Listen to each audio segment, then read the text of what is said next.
43 Petteri Nummelin, 41 Pasi Puistola, siinä on Suomen avaus viisikko ja Saksa aloittaa varmasti tällä ehkä vahvimmalla osallaan. Sitten on Niskalalla kiire, sieltä Niskalan ohi painaa sitten saksalaispuolustus, kiekko pomppii sinne maalin kulmalle ja vaarisesti tuleekin. Siinä Antti Pihlström. Alkukausi Färjestadissa, loppukausi Jypissä ja käteen pronssimitalit. Pelannut SM Liigaa ja sitten pelataan kiekko häkkiin! Hoi! Katsotaan mitä siellä tapahtuu. Saksalaispuolustajat tuneroivat kiekon kanssa ja toimittavat se sinne juuri ränniin ja se paine syntyy sinne. Sitten on Immonen paikalla ja naps kuuluu vain kun sieltä tarjoilee Jussi Jokinen loistava syötön Jarkko Immoselle ja peli on Suomelle 1-0.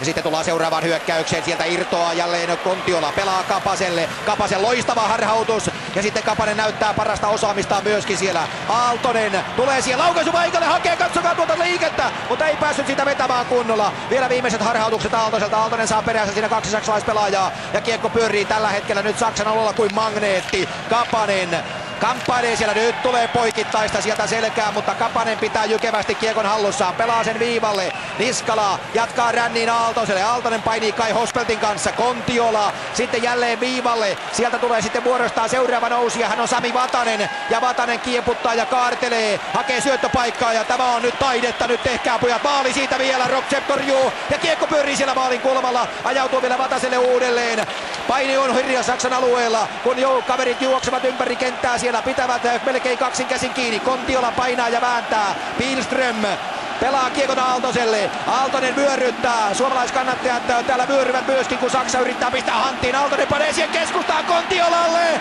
Ja sieltä seuraava kuti ja pommia tulee. Ja ei muuta kuin lisää vain. Aaltonen pyörittää, saksalaiset seisovat aivan jäykin jaloin. Aaltonen laukoo. Kiekko pysyy alueella. Seuraava kuti. Robcep torjuu. Aaltonen ottaa kiekon. Saksalaispelaajat ovat aivan eksyksissä. Antakaa kompassi. Etsikää uusi asema. Sieltä tulee Kukkonen seuraavana. Nyt se kiekko häkkii. Se kruunaisi tämän loistava vaihdon, mutta ei onnistu Kukkonen siinä syöttämään. Joka tapauksessa olipa näyte Leijona miehistöltä siitä, miten peli voi parhaimmillaan kulkea. Takaa tulee Nummeliin, syötöt tapsuvat niin kuin näkyy kohdalleen. Jussi Jokinen! Ja sitten Robcep torjuu hienosti. Ja tällä tavalla kiekko päätyy sinne ensimmäisenä sitten Marcel Müller, Saksa täysilukuinen. Ja nyt kannattaa varoa juuri tätä, kun Michal Wolf pääsee suoraan aitiosta. Ja Vehasen ilmiömäinen torjunta.